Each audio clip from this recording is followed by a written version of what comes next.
Hello, everyone. Thank you for joining us once again for our weekly talk within the Nine-Sided Circle. I'm one of your two hosts, Noor Kyle, And along I'm with. two of your two hosts, Mushtaq Ali. Yeah, so thank you, whether you're joining us here live on Zoom or you're watching on YouTube on the replay. We are so happy to have you with us. We really appreciate you joining in, and we've got a lot of cool folks, as you'll see, joining us this evening, new friends, old friends, and do we have any announcements we need to offer aside from our YouTube spiel? Oh, yes, it's December. And that means Yes. that this is our month of fun drive, not fund, but fun drive, which is where we encourage anybody who has disposable income that they can't figure out what to do with to drop a few drachmas in the begging bowl. It's what keeps us going. Uh, we want to keep this free. I don't want to put our work behind a paywall. Uh, and so the way that happens is through people's donations. And many of you have been incredibly kind and donated to us uh, over and over. And it has paid the bills. It has, kept our server going and paid for space on our cloud server and all of that sort of thing. So we will be nagging you throughout the month to like give us all your money, sell your house, and turn the proceeds over to us, whatever. But the rule is that we come last. Feed yourself, pay your rent.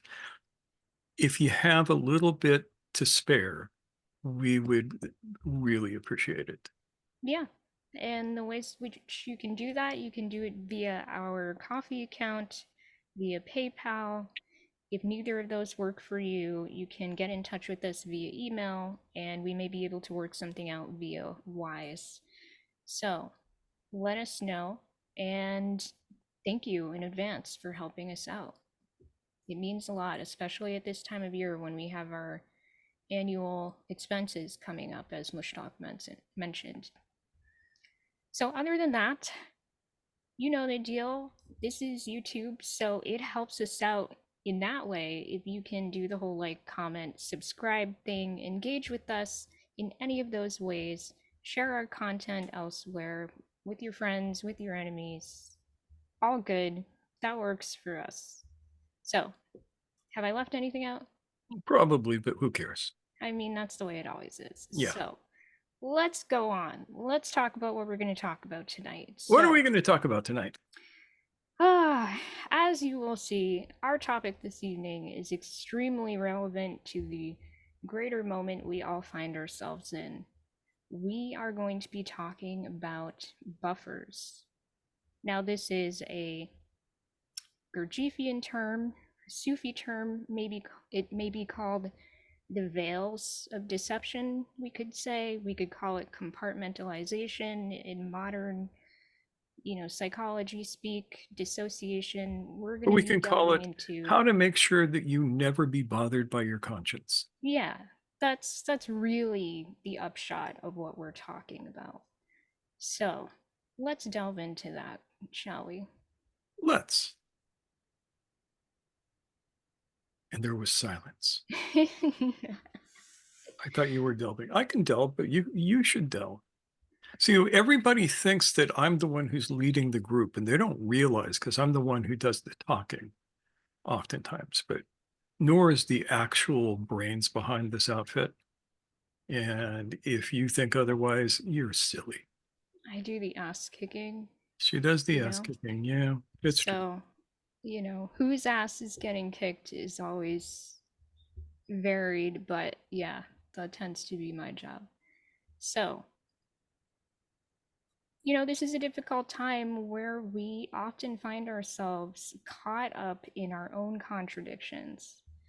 Sometimes we can see that overtly and it shocks us, but much of the time we are oblivious to those things.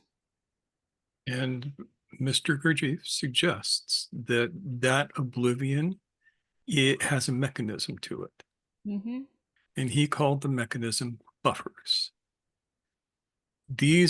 a buffer is something that allows you to hold contradictions without those contradictions driving you completely insane. So you may be a good person. You may think, oh, I'm a good Christian. This is one of my favorite examples. I go to church, I read the Bible, I read, the Sermon on the Mount, I read all of that stuff. I remember when the rich man came to Jesus and asked how to get into the kingdom. And I remember when Jesus said, I was hungry and you didn't feed me, et cetera, et cetera. And I believe all of that stuff. And then you go walking by somebody who is starving on the street and don't look twice at them, or even sometimes be disgusted by them. That can only happen when your buffers are working to keep those two things apart from each other, to cushion them. That's why Gurdjieff called it a buffer. He likened it to two railroad cars banging into each other, and there's these spring things that keep the shock to a minimum. If you were to experience the incongruities that we all carry with us and are at a raw state, it would upset you. And this is not a new idea. In Sufism, they call these veils, literally hijab. Hijab means a screen or a something that blocks vision from something else, a barrier. And we talk about removing the veils to see the mirror behind it. And that's a good metaphor, because if you remove the veil, that homeless person sitting on the street is your mirror. And you might think that they're yucky, and oftentimes they are. And not every homeless person has access to regular showers. Some of them have various problems of one sort or another. And it's hard for us to find the empathy for them. But here's the thing. If you cannot find empathy, you cannot develop conscience. And if you Yes. cannot develop conscience, you cannot evolve, period. End of story. That's the Without seed conscience, to all this. Yeah. yes, that's the thing about this. Without conscience, there is no internal evolution. Conscience is the first step to higher states of being, for lack of a better term. And the buffers that you experience that keep you from the raw experience of the other as subject are what keep you from developing conscience, because you have no empathy as long as you are controlled by those buffers. Does that make sense? Yep. People say yes. Yeah.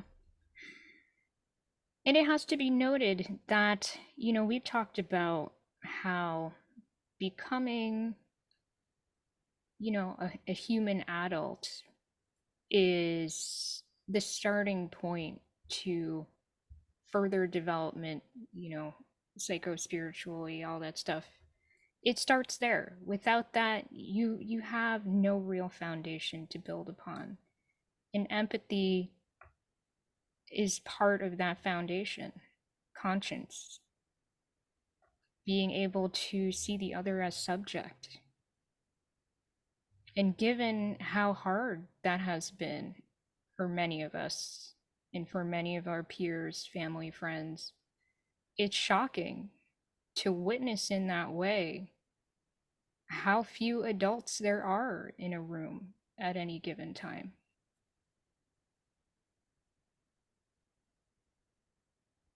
Now, it is useful for certain forces within the universe for us to remain this way. because if you have buffers, you're easily controlled. For instance, if we get into a war with somebody, what we want is to make sure that everybody on our side has buffers active that prevent them from seeing the other side as human beings. We other them. This is not news. I mean, I remember my elders talking about World War II, and they were still using the language of other, right?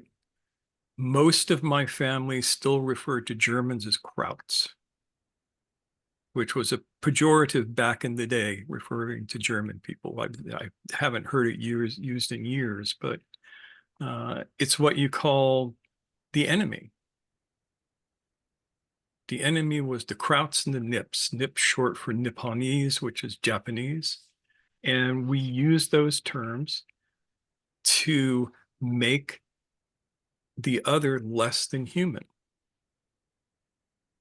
You know, Ouspensky observed during World War I, he had this revelation and he said, you know, if everybody woke up at once, they'd all put down their rifles and go home to their families.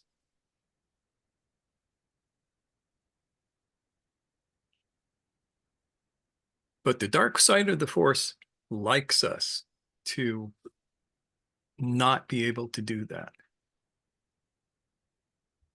The trouble is that incongruence makes you crazy, either overtly or covertly.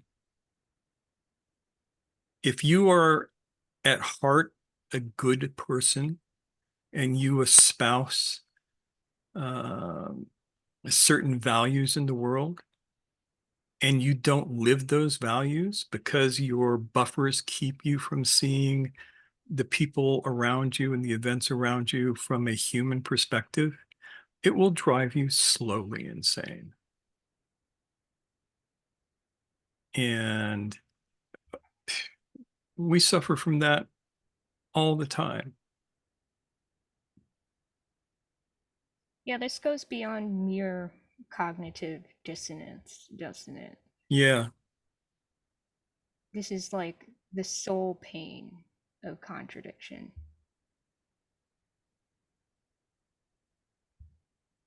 So does this make sense? Does anybody want to argue this premise? I'm perfectly happy to argue the premise with you. So far, you're good.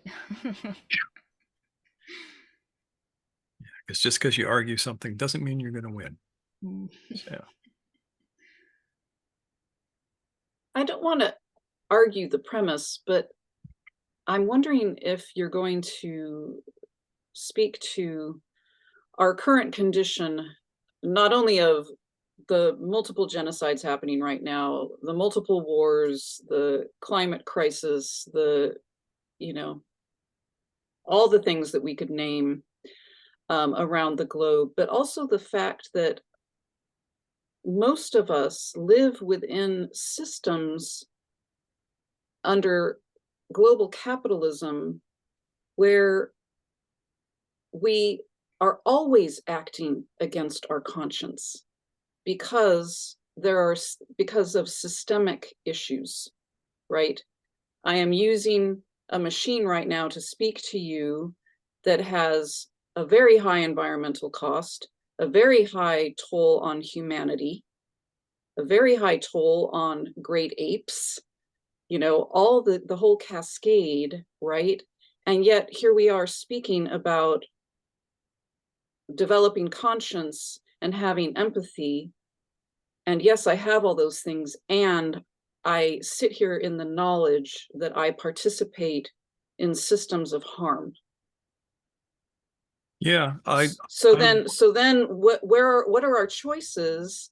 Those of us who've worked hard to become adults,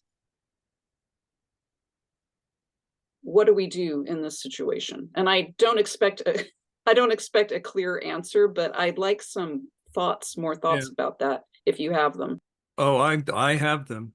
I didn't want to get into the global thing because we would be here all night, and just because it's so big. But I do want to touch on all of these things. Climate change is a great example because think of all the people who are sitting on the East Coast right now, digging out from the latest of the 100-year floods that they've just gone through, going, nah, there's no climate change. That's going to make you crazy. And think about us who are watching it going, well, that's too bad for them. Wish we could do something. Government will take care of it. And there are those of us who know that the government will not ever take care of shit. But, that's what people think. I'm out here in California.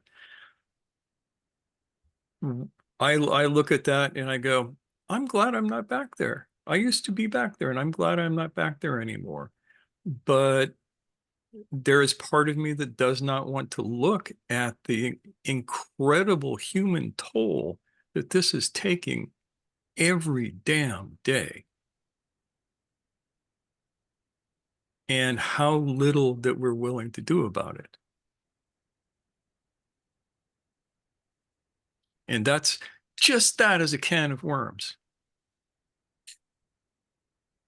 And by the way, if you are watching this and you think climate change is a hoax, don't bother to tell me, because it's just going to make me think you're really stupid. So just keep those comments to yourself, because I'm not interested. That's not even up for debate. Yes. So we have, thank you, Thorn. I think that, that's an important aspect to this conversation that we need to have threaded throughout. Yeah. Maria asks, how do you define quote unquote crazy? That's a good question. I It is a good define question. crazy. Okay, so there are degrees. There is insane. Insane is a danger to yourself or others, or gravely disabled by reason of mental defect. That's a legal definition. That means that you're going to chew your own arm off, you're going to chew somebody else's arm off, or you don't know enough contact with reality that you can come in out of the snow. So that's insane. There is unsane.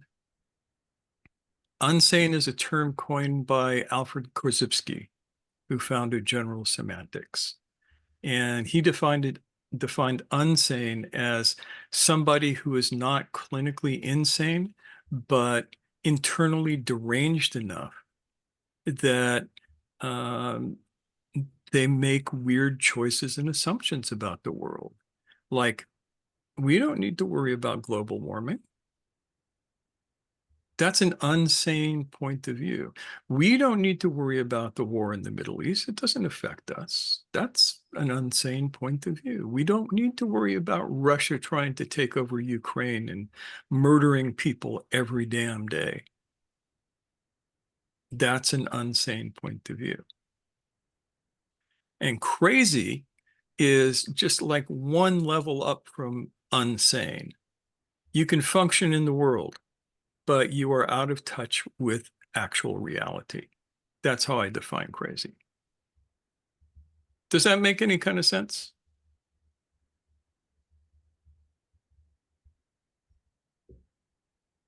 And it's a Yeah, little it bit does. like pornography. I can't quite define it, but I know it when I see it. So I wonder about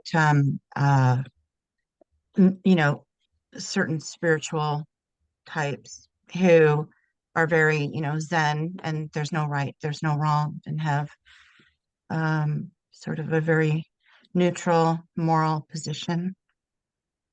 What about them? Well, but they fit into a crazy category if, you know, Possibly. Mostly for me, they fit into a category of that's nice, go away. I For have no you, use for yeah. those people. But that's just me, and I'm old and irascible. He is indeed. So, I mean, Thorne offers us food for thought around the idea of spiritual bypassing Oh, yes. and how, this commitment to neutrality can show up, or, spiritual bypassing can take the form of this enforced neutrality where nothing is allowed to impinge on your comfort. But I would argue, perhaps, that that may be somewhere to look for the buffers that we're talking about. Yes. I'm not assuming anything about individuals, but I think it's worth exploring that from this perspective. Yeah. Years and years and years ago, one of my uncles, his name was Tell Us Good Morning, of all things. He was I love Taos that. Pueblo Indian. I was related to him through my Uncle Richard, who's a namesake. And he used to say, when you would tell him about something, he'd look at you and say, yeah, but does it grow corn? That was always his question. Does it grow corn? Meaning, what actual value is there in it for the world? And so when I look at the kind of spiritual person that you're describing, that's my first question. Where is the corn that they're growing? Or are they just what we call in Sufism a loaf around the mosque? Or as James offers, in Zen, bypassers are called, quote, dead void heretics, unquote. Yeah. They're also called rice bags and clothes hangers.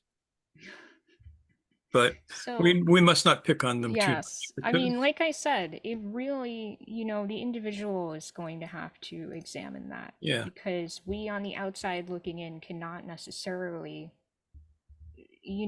pinpoint where other people's buffers may be. And that's important. And I think that we need to be careful about that. All right. Ian has his hand up. Thank you for being so patient. That's fine. I didn't want to interrupt the conversation. It was interesting. I just wanted to say that with big things like climate change, disinformation is one that I've been very interested in recently.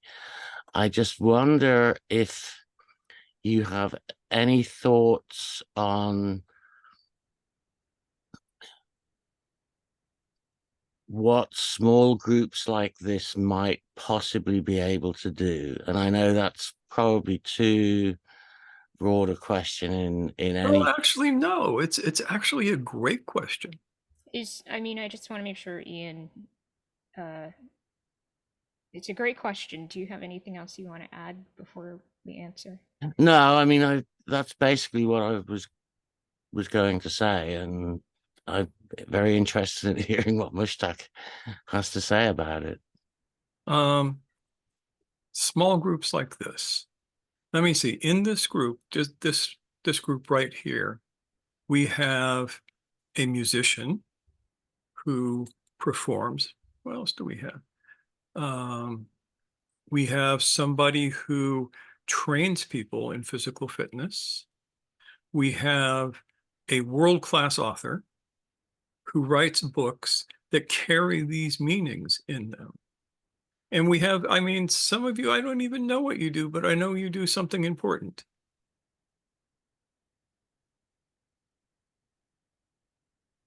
And so each of us, just through what we do, can say things. I mean, I know that Osama has put up some art that speaks to the problems in the Middle East. And I think little things like that make a difference. Thorne's books fall into the hands of thousands of people. hopefully one day, hundreds of thousands of people, millions of people. And just reading those books could make you a better person if you think about what the message is. You know, Nora and I talk a bunch of shit, but sometimes people listen.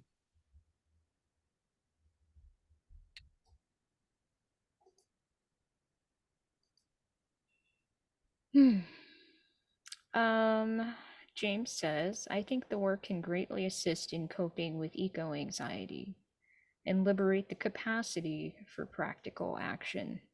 Yeah. There's something to be said about, you know, addressing the anxiety that gets, okay, I'm getting ahead of ourselves on this, Yeah. but because we will get to the point where we talk about how to deal with this. yes, Will and happen. that will be relevant to what you've offered us, James. Yeah. Thorn, would you like to share? Yeah, another thing that's coming up for me in magical traditions, we have the concept of the egregore. Egregore is a spiritual being created by the group. Poet Robert Bly talked about the third body that every relationship has, right? I'm curious about the buffers that small groups have, right? Communities, we all have unspoken contracts with each other, and to hold the status quo of the group stable. And often those are formed around buffers, or they give rise to buffers. And I'm curious about cracking our consciousness enough to be able to question our groups and our communities about what are our buffers? What are the things we're not seeing or hearing or feeling or in touch with because we've inculcated ourselves into our own culture to remain safe? That is a perfect question. And it's one that we have to address because every group, including this one, including your group, has the potential to become a cult. And all you have to do to turn an open group like this into a cult is for one thing, we start believing our own press. And we act as if we cannot be questioned. Where there are certain assumptions like the teacher knows best. You know, speaking as a teacher, oftentimes I know best. Sometimes I know stupid shit. And you have to distinguish between the two. You yourself, as the teacher, have to distinguish between the two before your student has to work on figuring out which is for real and which is for shit. Yeah, and I think there's something to be said about modeling, calling, you know, as the teacher, modeling, oh shit, you know, I have noticed something about myself that I think it's appropriate to bring attention to and to work on actively, not just, you know, giving lip service to it, but acknowledging and then working on it. Yeah. And one of our tenets is the work is infinite. There is no end as long as you're breathing. As far as I can tell, up until the moment that you make your transition and probably afterwards, you are doing work on self. And that will not stop. You will not reach a place that says finished. Mm. There is no finish. There is no finish line. The race is ongoing. So we can safely assume that Yeah. that is true. Yeah. And we can safely assume that if that is the case, none of us have finished it. Right. Not me, not Noor, Exactly. not yeah, even well, James. yeah, I mean, James is on a roll, yes.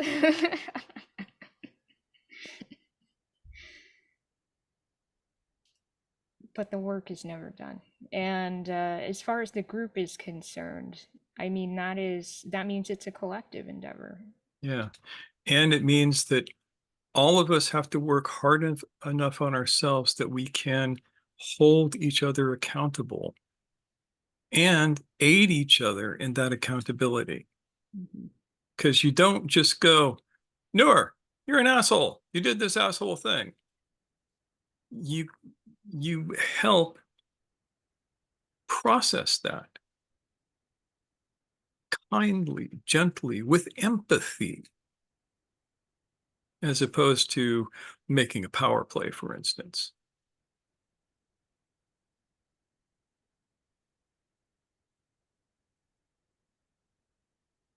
Does that help at all with the question, Thorn?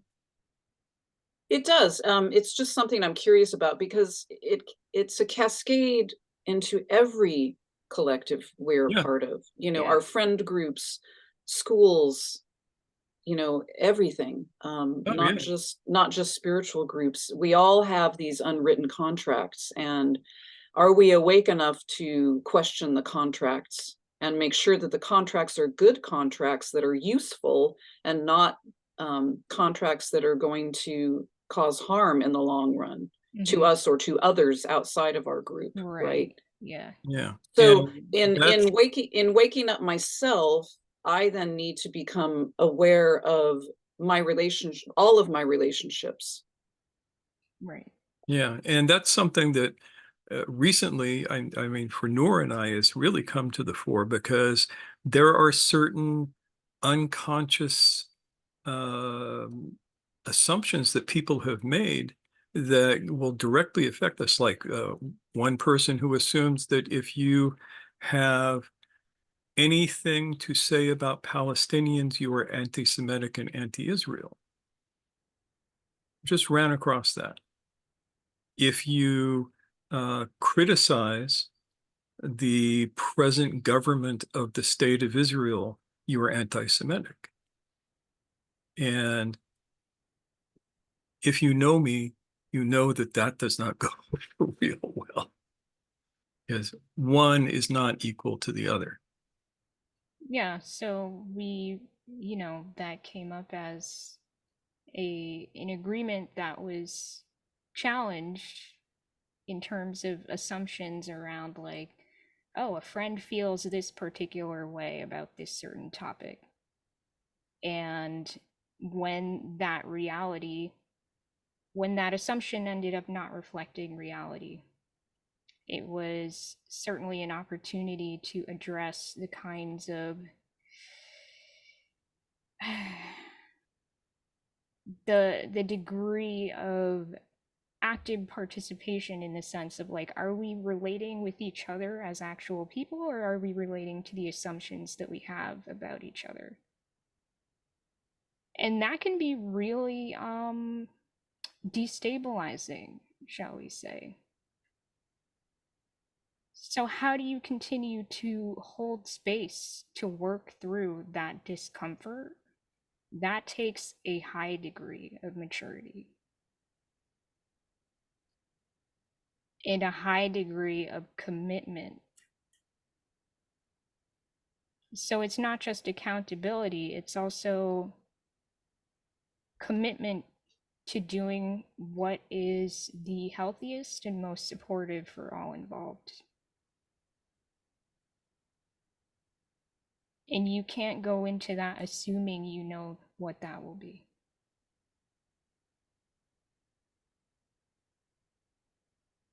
Yeah. Great fun.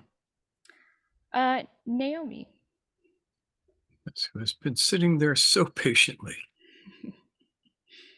Yeah, this has been coming up a lot in my life recently. Something that I've been talking to my own mentor about a little bit, is that doing the work and taking down our blinders adds to the collective egregore, like Thorn was saying, but there are like magical traditions with egregores, and like that is a the power of belief across a collective. And what has come up for me recently is like facing the hopelessness of like I'm starting to see so much that I haven't seen before. But the hope that I found in that is that the butterfly effect that I have produced in the world of being more aware and seeing things clearly contributes to the egregore. And all of my little actions and all of my observations produces a state, is if even if we're like going to the woo territory of like, I am an electromagnetic field, I am an aura that influences other people's auras. That hope spreads. And it's also it takes like a training of pain tolerance. Like for me, a good metaphor for that has been like getting tattoos. And like the more I get tattoos, the easier it is to get tattoos. And that's kind of like part of waking up too. So Yeah. Yeah, I could not And agree you more wake with up before you run out of skin. that. Yeah. In response to what you were sharing, Thorn offers abolitionist Miriam Kaba reminds us that hope is a discipline. Returning to hope is a practice. Yes. And James says, I have great faith in the butterfly effect. Yes. And I think that's sort of an underlying, again, another underlying thread to this is that each of us do have an impact on the world around us. And we want to make sure that we are cultivating an effect that affects ourselves and others in this, forward moving way. Yeah. And we all have the ability to be that butterfly. That's what we need to remember, is that each and every one of us can be that butterfly. And it can be, I mean, y'all are too young to remember this, but back in the days of the Soviet Union, you know who got arrested the most? It wasn't politicians. It was poets. Mm. This poet or that poet would end up getting thrown in a gulag somewhere because they wrote the wrong poem. And that's because the Russians understood that poetry is more dangerous than rifles in the right hands.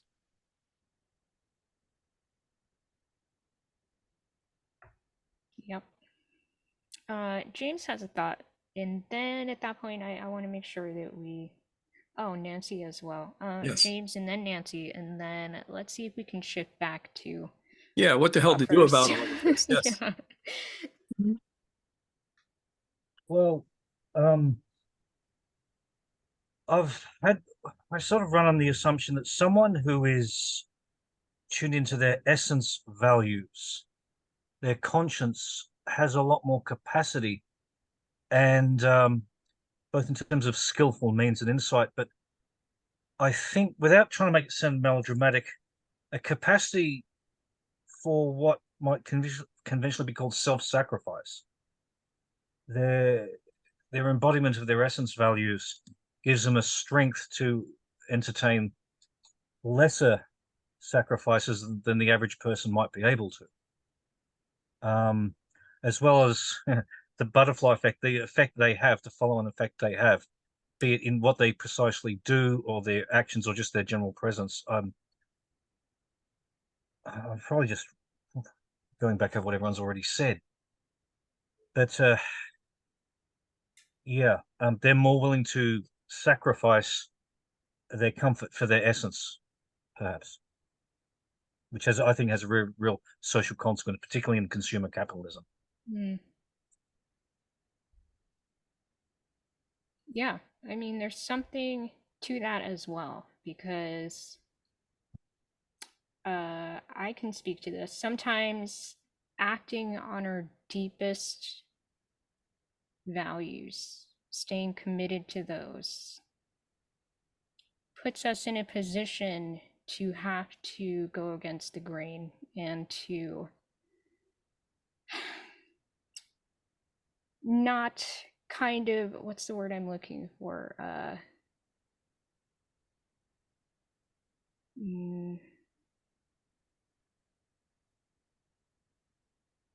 Aid and abet these hurtful, social contracts that, remain unquestioned for one reason or another, or remain unshaken for one reason or another.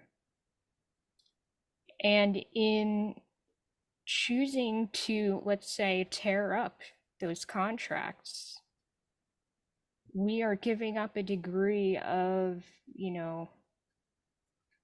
protection and safety and assumption of being part of the in group, all of those things. So, as Naomi was saying earlier, there is a need to kind of accept that that's going to feel uncomfortable and then adapt to that feeling of discomfort and to see if we can use it as kind of a wake-up call to the parts of ourselves that are not quite there yet. Because the more that we can be resilient in the face of that discomfort, the more we learn. And to some degree, the easier it gets. Naomi and then Thorn.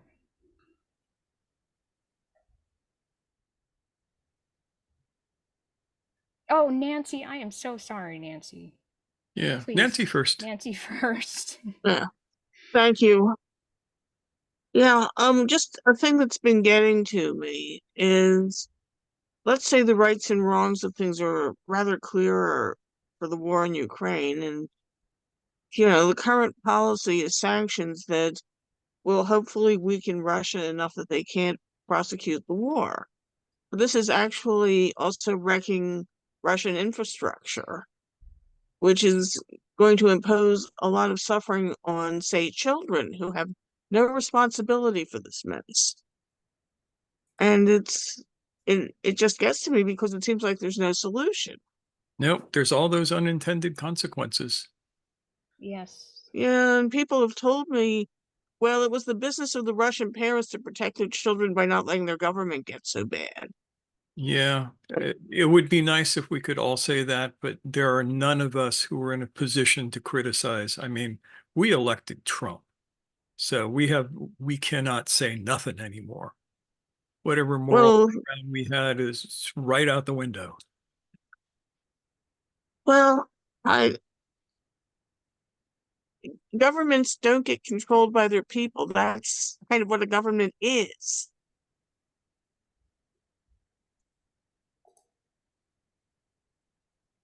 Well, Well, okay. government has the duty to itself to convince the people that they do not have control over it. The truth is that we do have control over our government. We're just too dumb and asleep to exercise it. And If I had historical examples, I'd be grateful. But anyway, I've said it. Historical example, the American Revolution.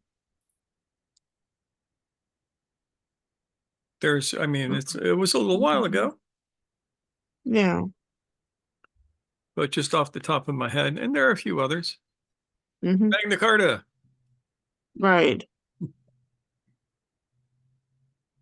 A few things have happened. Yeah. Magna Carta was even local.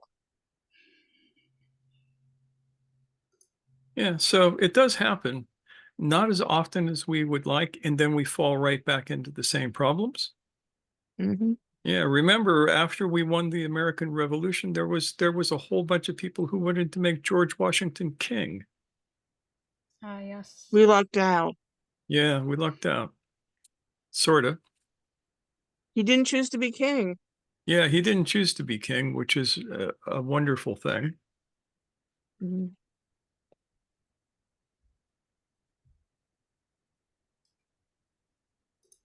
Sigh. Yep. If only there were easy answers for this. Right.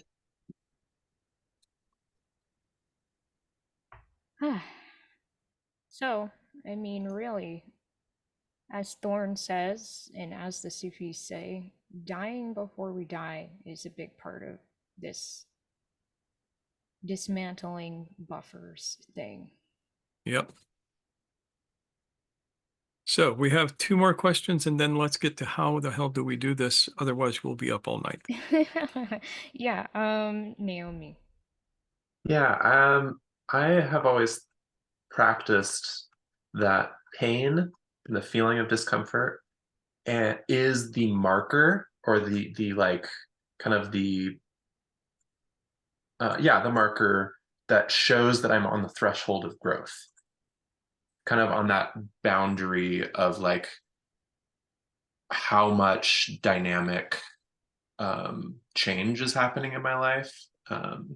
So yeah, and the increase of pain tolerance means that that same level of pain that you are at once means you have like established like roots in that words. Sorry. I know the feeling. You guys get the idea. You get the idea. I totally get the idea. Yeah. I appreciate that. And I think that that is definitely something many of us experience. I yes. And I don't want people to get the impression that there is no joy in overcoming our buffers, because that's another piece to this too, is that when we are able to get through these things that compartmentalize all of these aspects to ourselves, there's a joy and perhaps even a sense of relief in those parts of us being able to reunify and to not be living in contradiction with one another. So it's like, oh, thank God I went through this and got to the other side. I am so glad I did this, and now I and everyone I love gets to benefit from the hard work that I've done. God willing, you know?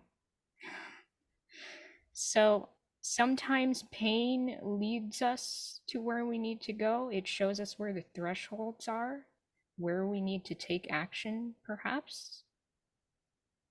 And then we should take a little time to savor the results of the hard work that we put in so that we can be revitalized to find that next, edge of comfort and to push again. Yes, so thank you for speaking to that. And I like what you said about like finding new roots, like, okay, my roots are deepening as a result of having gone through this, so that for the next thing, I'm even more grounded than I was during the last round of frustrating, stressful bullshit that I walked myself through, Yeah, the things that shook me up 2 years ago don't shake me up anymore. Mm-hmm. Yeah, that's resonant. Thank you. Maria says, on the subject of hope in the butterfly effect, it reminds me of the Vietnamese self-immolating monk. One selfless being can change the world. That's intense. That is an intense way to shake the world out of its sleep. That's for sure. Yeah, I wonder if it worked.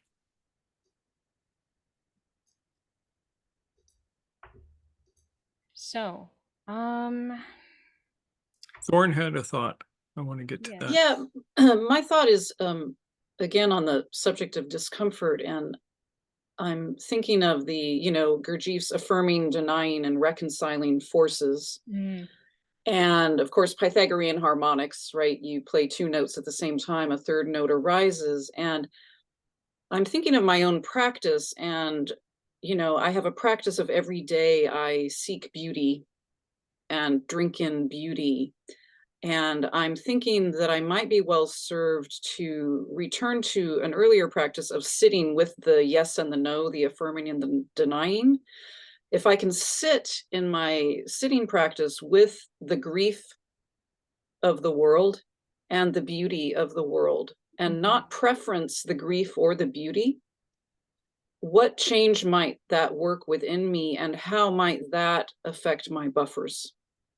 Funny That's you should my question. Funny you should mention that, because that is pretty much what we're going to talk about next. How do you find a buffer and deal with it? All right. For those of you who managed to stay with this video to this point, here's the money shot. Ooh, I would just want to add in Naomi's interjections Ah. because this is great.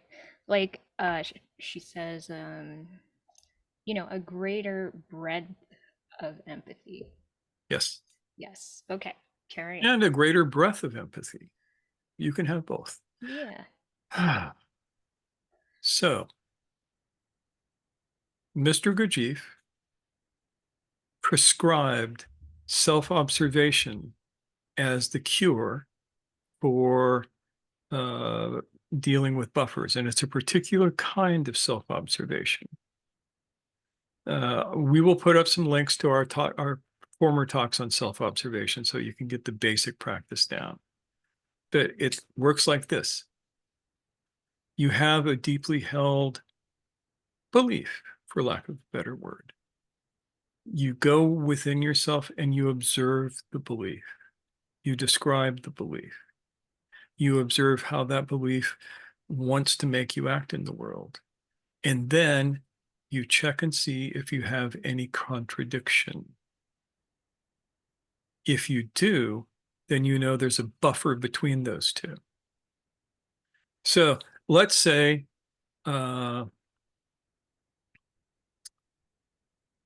I buy into the Sermon on the Mount. So here I am, and Jesus says, when you pray, pray in secret. And yet I find myself wanting everybody to see how good I am at praying. So I'm a football coach, and I get everybody to pray on the field at halftime or whatever. I have to be able to look at those two things and discover which one actually means something to me, which one is true, and what are the assumptions behind them. And you do that through self-observation. And you literally hold that dichotomy until those two states can meet. And when they meet without a buffer, it's a shock. I used to demonstrate something like this back when I was teaching hypnotherapy. It's called collapsing anchors. You take one state and another state. You anchor each of them. And you check to make sure that the anchors are set. The anchors are often kinesthetic. You can do it with a touch. You can do it with a word. You can do it with a vocal shift. You can do it with a gesture. Any number of ways to anchor a particular state. And then you find a resource state for that state. And you anchor that. And you make sure that you can set off that anchor anytime you want. And then you set off both anchors at once. And what happens is the person goes for a minute, and those two states integrate. The problem state and the resource state are introduced to each other. And this is a little like that, only deeper. Because the contradictions within you will, when you resolve them, will release a huge amount of energy.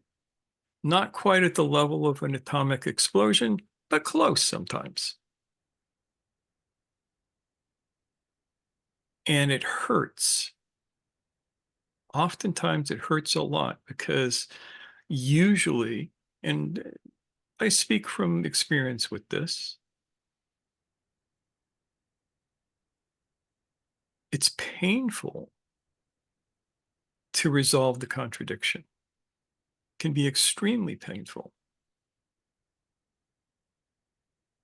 And I'm a great believer in peace and tranquility and resolving conflict through reason and logic and empathy.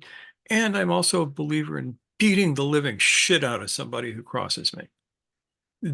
That contradiction stirred up a lot of stuff back. And fortunately, that was a long time ago. But I still remember it to this day because it was a little bit like sitting on a cattle prod.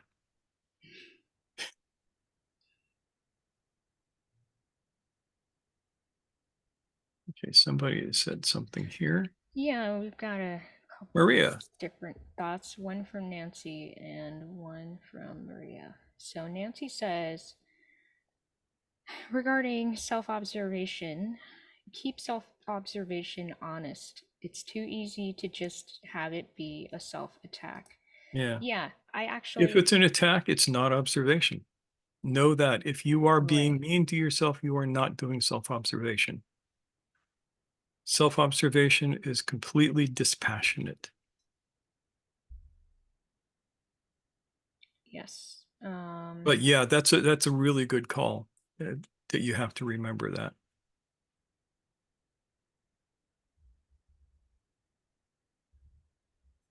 I had this thought over the past few days that we've been researching this, and I'll try to convey it. But you know, I think there's this assumption that the buffers we create are the things that help us feel like good and happy and like we are good people. And the things that are buffered from are the things that are like, wow, that is dark and that would make me uncomfortable to own that. But I do think that there is also this way in which, you know, if we have a self image of whatever kind, the things that don't fit that self image, maybe we're buffering against. So perhaps, you know, we really are a generous, giving person, and many of the things that we do demonstrate that. But in our self image, no, we are convinced that we are not generous, that we are perhaps abusive and self absorbed and bad. And to be able to recognize the good that is in us might be so painful that we need to buffer it. So, what we're trying to do is get at that honest self-image. I mean, not self-image, right? We're trying to get at that ability to self-observe the truth about ourselves in all of its complexity. This is a neutral thing. And so there's a couple of more things that have been written, and we should probably touch on them. And then we're going to practice this. So We're Maria not getting out of this says... without doing a little bit of this. Yeah, that's kind of our MO. Okay, so Maria says, I'm curious about the process of facing aware cognitive dissonance buffers and the potential for that resulting in quote unquote crazy. I've experienced this at times as mental anguish with real mental and physical pain. So, like cognitive dissonances that you're aware of in yourself, is that what you mean? Yes. Yeah. Here's an unpleasant truth. This kind of work, as with all real work, is not entirely safe. You have to face some really painful stuff. And if you're doing it without a support group, it can be really hard. So it can be done. It's anybody can find their way to the absolute truth all by themselves without the help of teachers or books or anything. It's just really, really hard. And you're going to get to make all of the mistakes that everybody else throughout history made yourself rather than learning from them. But in cases like that, it is best to be working with a group who can support you through the painful bits. You mentioned anguish. Like, I feel like I know that feeling. So you're Yeah. not alone in that. Yeah. And for the rest of us to go, yeah, that really hurts. I've experienced something like that. Here's how I got out of it. Maybe that'll help. Or there's nothing I can think of that'll help you, but I'm going to sit here with you as you go through it, so you're not alone. Even that can be enough. Yes. And I like what Nancy and Thorn have shared. Yes. To Maria and Nancy, Naomi responds, for me, checking in about intentions is key. Am I writing a narrative or am I being curious and open? Curious and open, I think, is an important approach for this. So thank you for speaking to that. Thorn says, I used to tell my students, it's all just information. Yes, I think that echoes what Naomi was saying. And Thorn continues, both self-deprecation and self-aggrandizement are both out of balance ego states. Yes. Yes, thank you. That's what I was wanting to speak to. And so we can keep that in mind to make sure that we are not swinging out into either extreme, and just seeing that as information to take into account as we deepen this exploration. Nancy says, what is true is already so.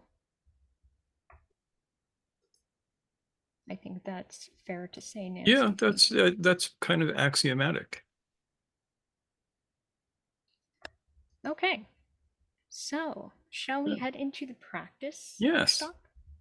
So, self-observation is basically spiritual phenomenology. It is the first person presuppositionless description of your experience while bracketing that experience out. The key there, presuppositionless. I don't say, I like to help people, because there's too many suppositions in that. What is my experience without the suppositions? I hear a voice that sounds like my voice in my head that says, you should help this person. And when I hear that voice, I feel a feeling right here that tells me that I should be drawn to this idea. How do I know I should be drawn to this idea? Because that's a presupposition. That's another feeling in my belly. It feels like wanting to move.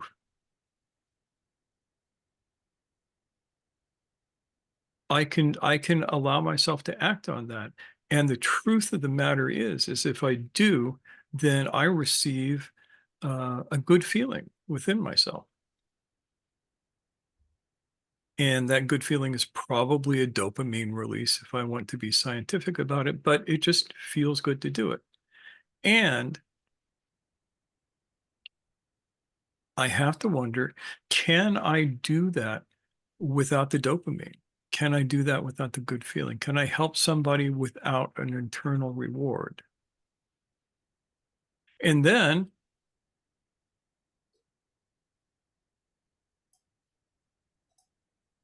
I have this person who I'm happy to help. And I have this other person over here who is probably equally worthy or more worthy of help, and yet I'm repelled by them. So I will start describing that experience of being repelled in the same way. Present time, here's what's happening.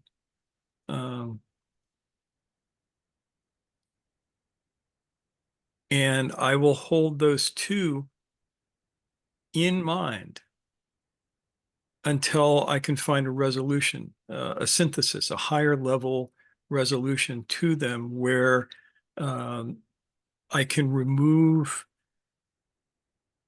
the emotional charge one way or the other and get to the point where I can act from conscience. this might take a minute.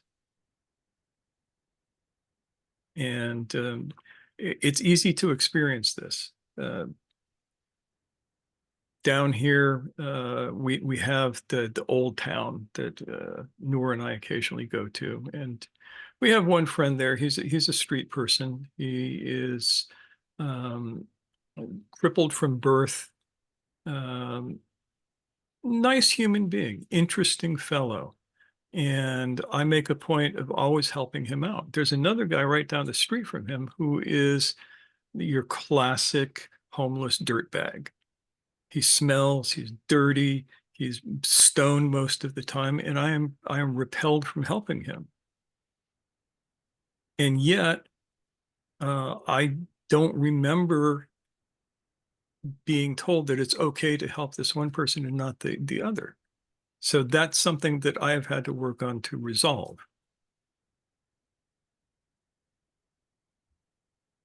Does that make sense?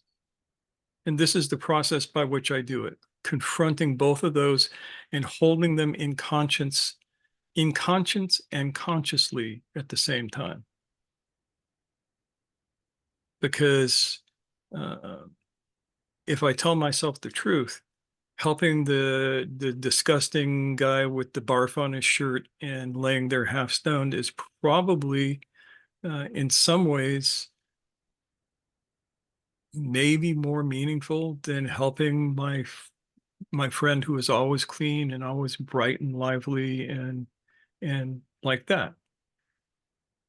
Helping the one guy makes you feel better. Helping the other guy is work. And the change happens with the work, not with the feeling better. So these must be resolved. Make sense? No, yes, maybe. Yeah, I think people are nodding yes. Okay.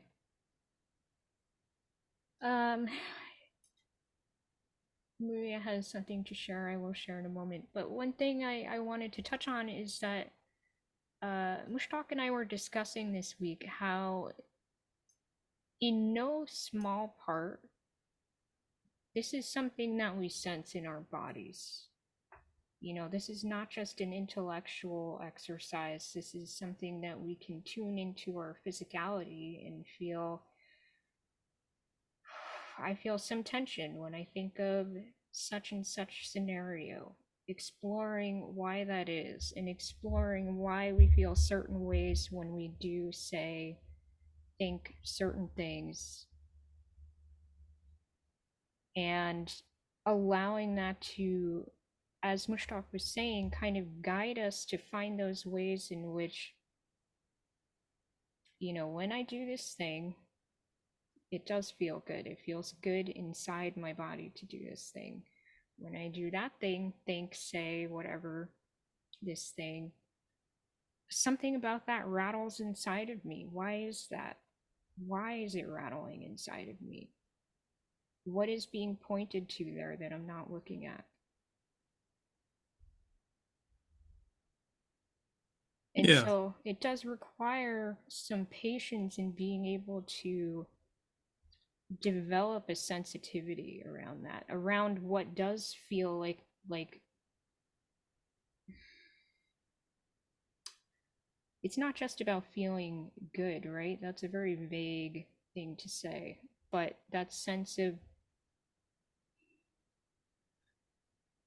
satisfaction and wholeness and resonance, as opposed to that rattling sense of something is off here.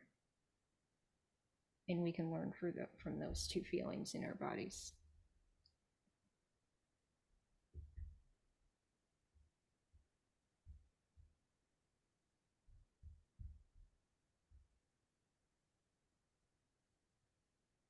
So are the instructions on how to do this clear enough?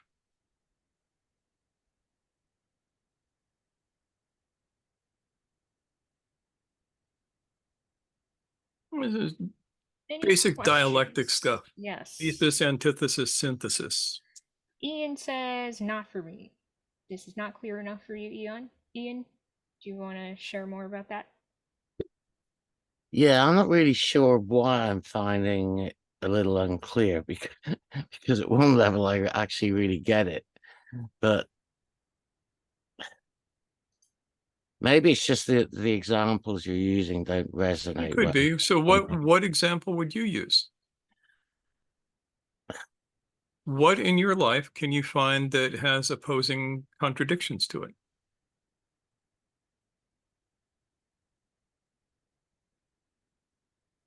Actually, I've really got a big one,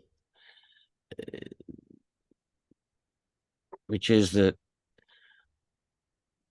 I feel kind of stuck in my present sort of pattern, and I'm coming up on 72 in a couple of months, and I'm starting to think that what is my next, what do I really want to be doing for the next decade?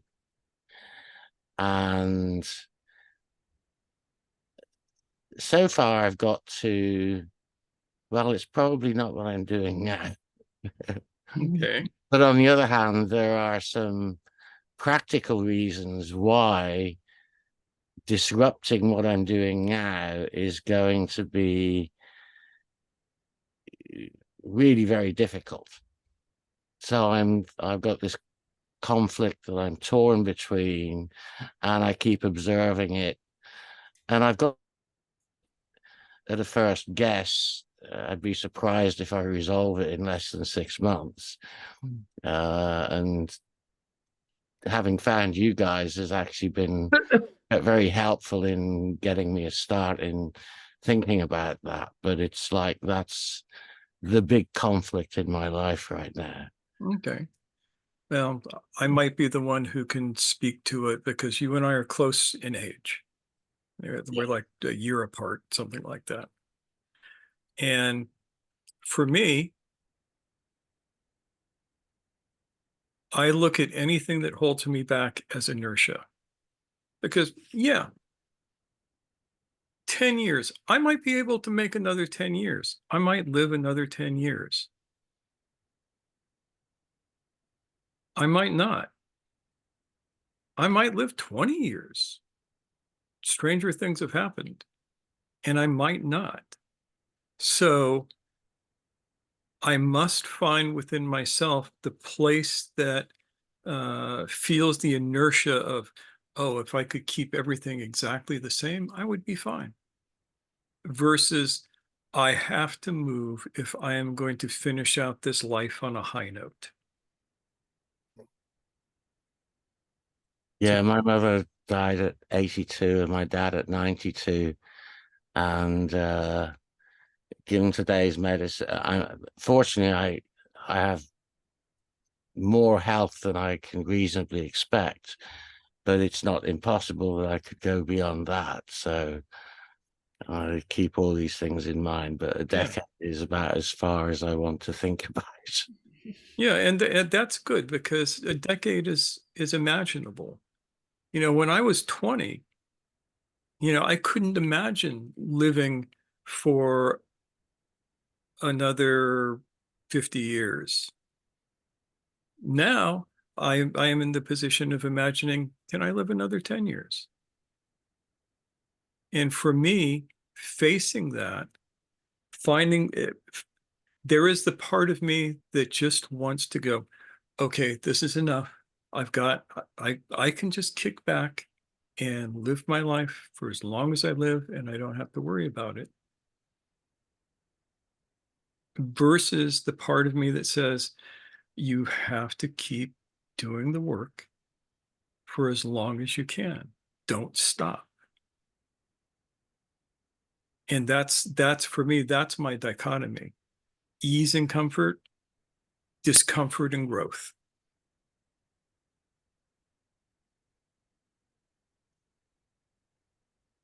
And there is discomfort involved. I do things that are not comfortable.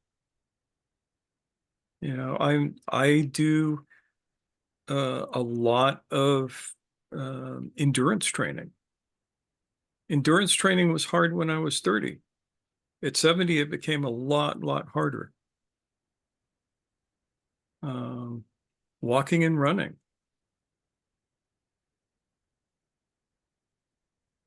Believe it or not, Thorn, I am still teaching people to run.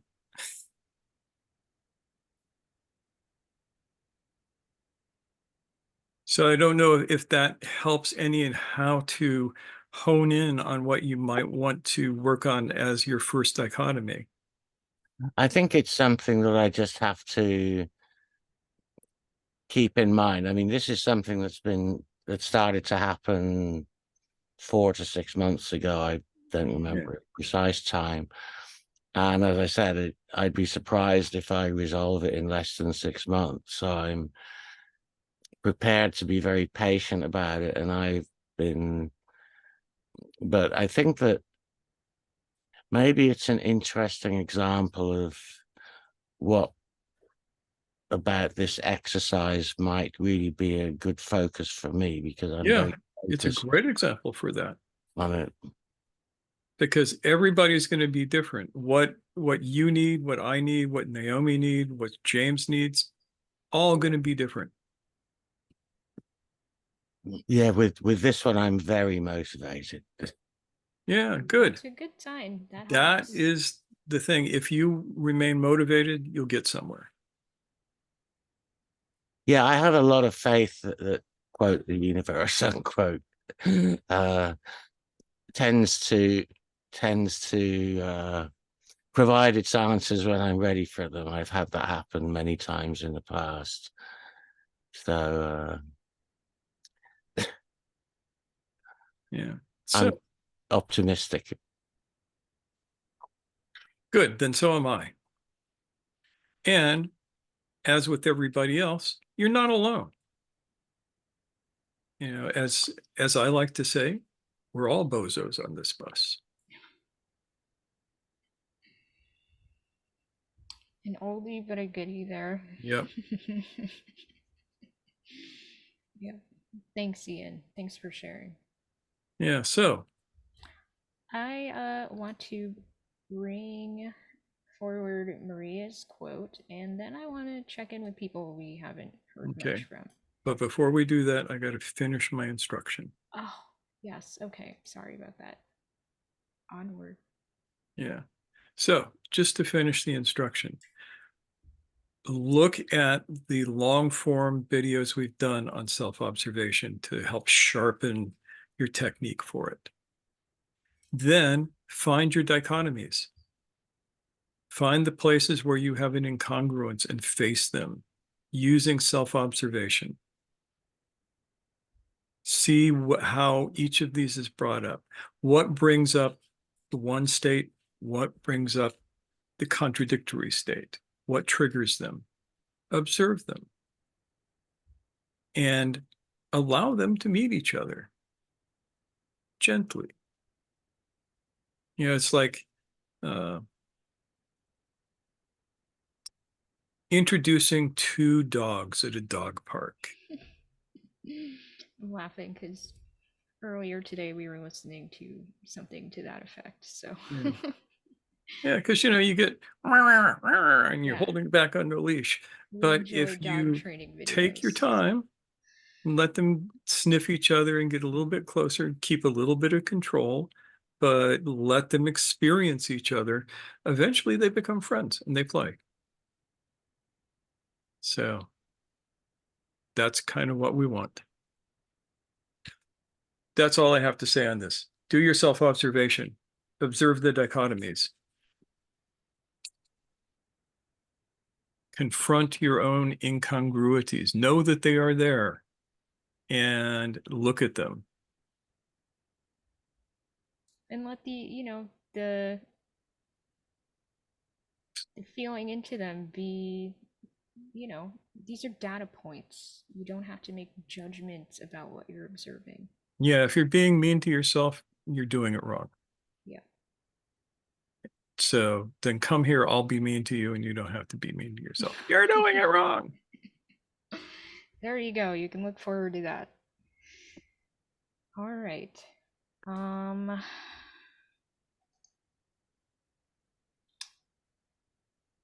Maria says, This is a quote from Hazrat Inayat Khan. In a small affair or in a big affair, first consult yourself and find out if there is any conflict in your own being about anything you want to do. And when you find no conflict there, then be sure that a path is already made for you. Something to think about.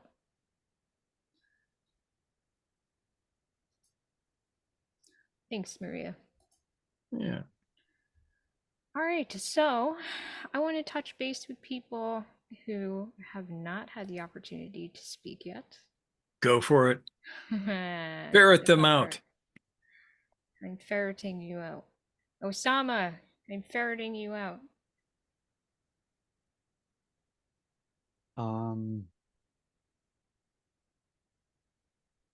This was amazing. This was much needed talk.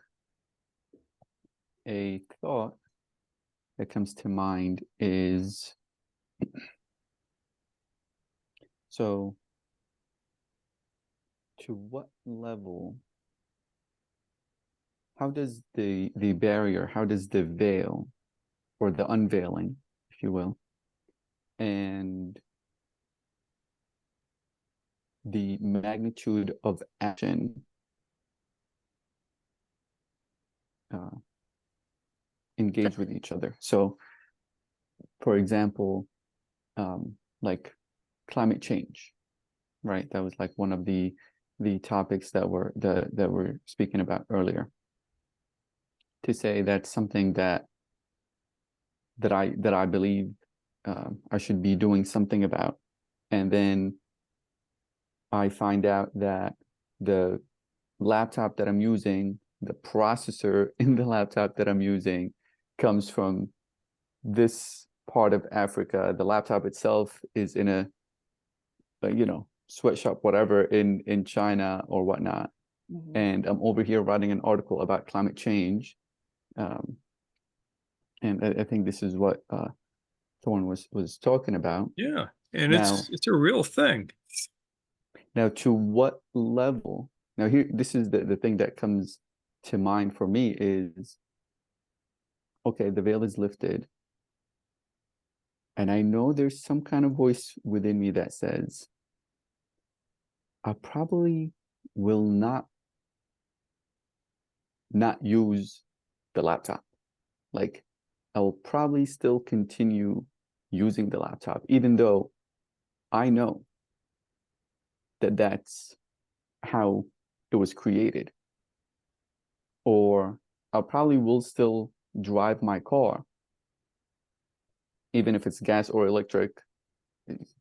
I will still, the level of action, or I can say I'm willing to take these small actions that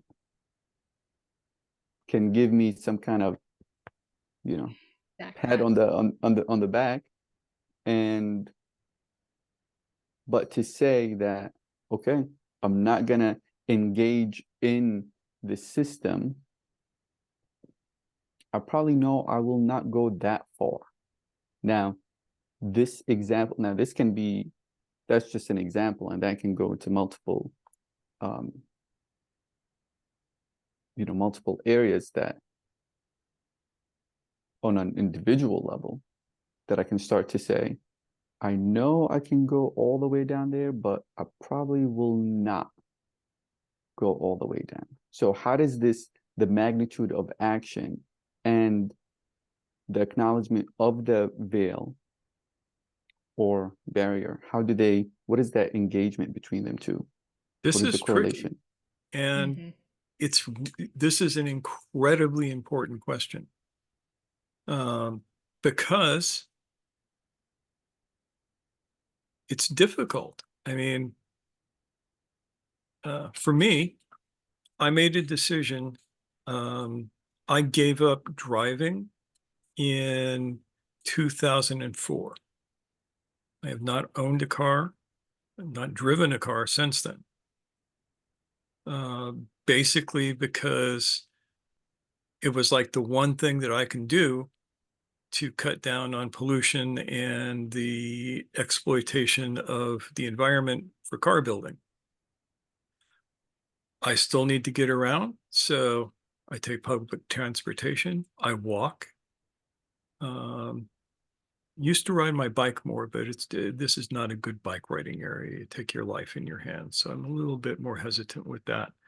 And I'll use a Lyft or an Uber if I need to get someplace that I can't get on the public transportation routes, because that way at least I'm helping some poor schmuck stay alive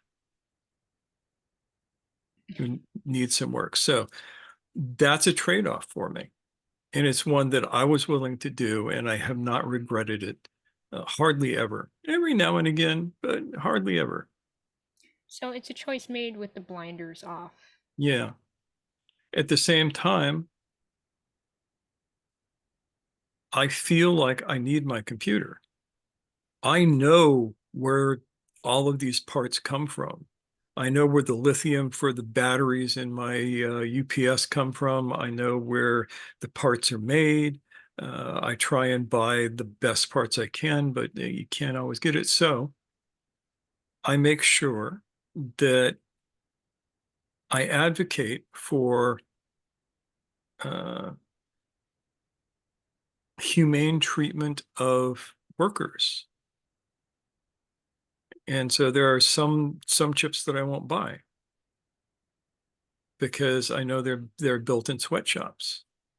There are some materials. Right now, we're stuck with the lithium coming out of certain places.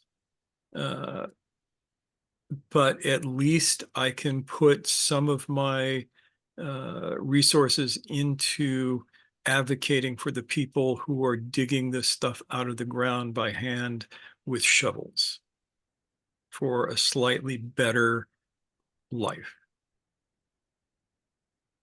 But it's a matter of doing, right? You can't just talk about it. You can't think about it. You can't have ideas about it. You can't pontificate about it. You got to walk your talk. And if you don't do that, then you got nothing. And I can tell you, I have known hundreds of teachers in my lifetime. And I can count the number of them on the fingers of one hand who I feel like walk their talk, and I can still scratch my nose. Thornton is one of those people. That's why I was happy to see them here. Because I know that they have put their money where their mouth is and their body on the line for as long as I've known you. Don't let it go to your head, but I've always been impressed. Yeah. Yeah. No, that's the So truth. a follow-up that was beautiful and insightful. A follow-up question would be, knowing that, what is now the relationship with the paradox? Now that the veil is gone, there's an action that's been taken, but maybe not to the fullest extent of what can the possibility of action, right? Meaning, I can stop, in this particular example, all technology or all things that produce pollution or whatever. Maybe not going all the way in that magnitude of action. Knowing that, what is the relationship with the paradox internally? Does it still exist at a different level, or now there's a level of contentment? There are levels of unconsciousness that you can do. I could drop everything and go up into the mountains and live the rest of my life without technology. I'm skillful enough to do that. And I would still be polluting. I think we forget that part. We don't forget we? that part. I would still be burning fires to keep warm, and that's going to release carbon monoxide and dioxide into the atmosphere. I am still going to be putting raw sewage into the ground because there is no way that I would have to process that stuff. The fact of the matter is that your existence has an impact. And so what do you do to mitigate the impact? It's like carbon trading, right? I know that my computer is going to use a certain amount of negative resources. What can I do to balance that in the world? And then you got to not just think about it, but you got to take action. Yes, Thorin. Two thoughts. One is we've been bamboozled into shouldering too much responsibility for the decimation of the world. And that was planned by the multi-billionaires and their corporations, right? To say, well, all of you people just need to recycle, right? So first of all, one thing we can do is something Mushtak touched on, which was do our best to hold these billionaires and corporations as accountable as we can. Mm-hmm. And there's myriad actions. The second thing that I try personally, my computer here, which is my publishing computer, has a sticker on it that's the Woody Guthrie, "This machine kills fascists." I have made it my, I've made it my challenge and my pledge to use these tools, which were ripped from the bowels of the earth at great environmental and human suffering, to work towards greater liberation for all beings. Mm-hmm. That is my personal vow. That is something I attempt every day. And of course, I fail at every day, but I still make the attempt to the best of my ability. And so for me, there's also this, when the veil is lifted, I have more choices to help me counterbalance some of this weight. It's not about getting rid of the weight. It's, can I counterbalance the weight? That's one strategy I use, which might be helpful. Yeah, that's a very good point. Well said.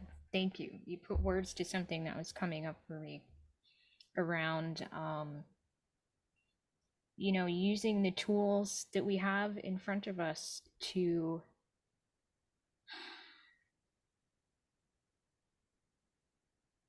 enable us, you know, despite the fact that we are using machines made on the backs of, you know, the environment and human beings, to kind of like turn the tables, right? And to use those tools to nonetheless create the positive changes we would like to see. And it has been said that, you know, the master's tools cannot dismantle the master's house, but we have to work with whatever is accessible to us and not make excuses to undermine ourselves in that work. Whoever said that does not know my sledgehammer. Audre Lorde. Yes. Who we can appreciate, but we need to put things in their context and not get in our own way too. All right. Thank you, Osama, for really great questions. Yeah. I know that Levita, are you up for talking?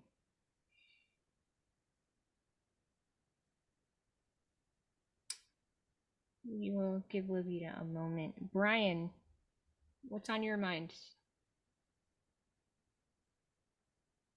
I was just thinking how I spoke to Mushtaka maybe 6 weeks ago and had told him about my little nicotine habit. And he just pointed out the obvious contradiction in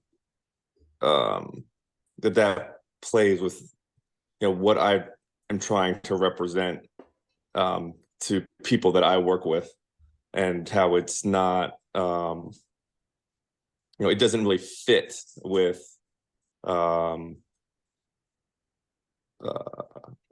what I represent to them and who I'm trying to be. And at this point, I'm 6 weeks nicotine free, so Hey, pretty pumped about that. But Yay, it was me too. it was being able to so clear.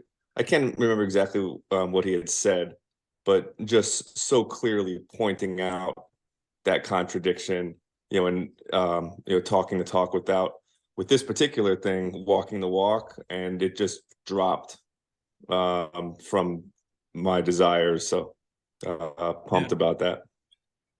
yeah, and that's a perfect example of what we're talking about tonight. You dealt with the dichotomies, and you reached a higher state from it, and your lungs will be forever grateful.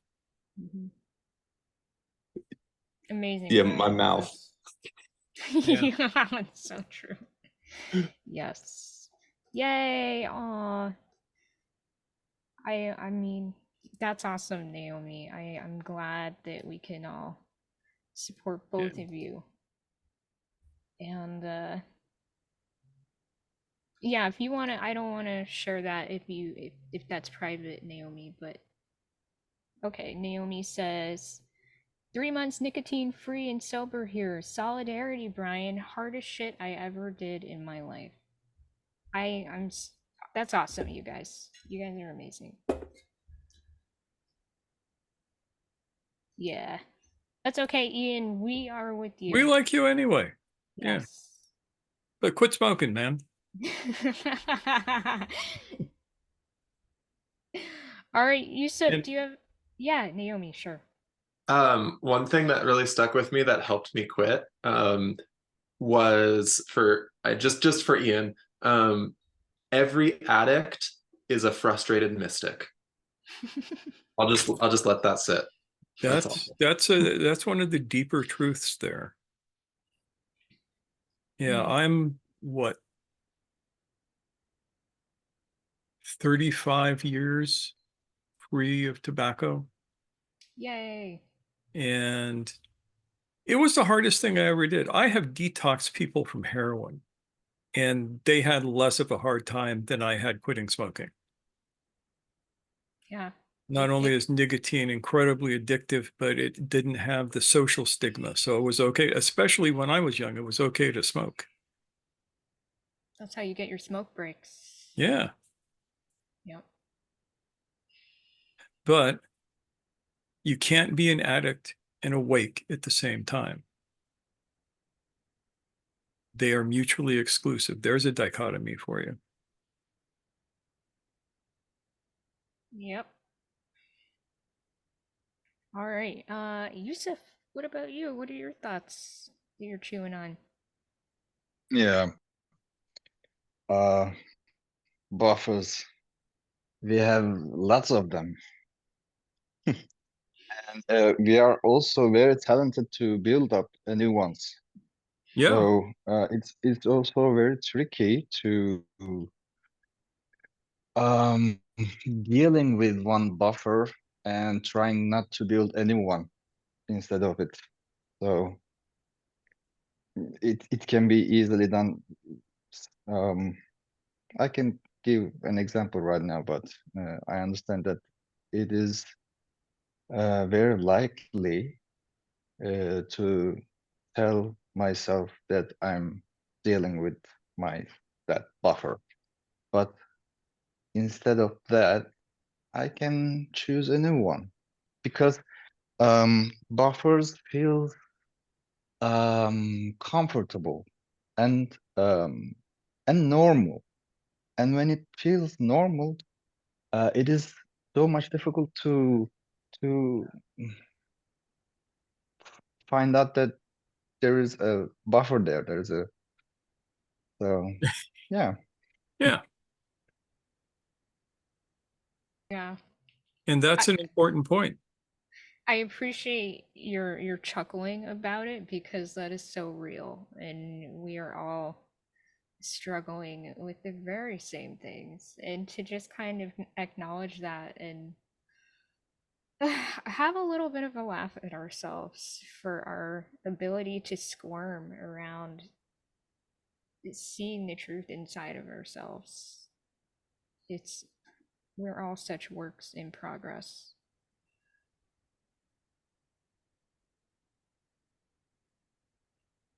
And that's okay. I mean, we don't need to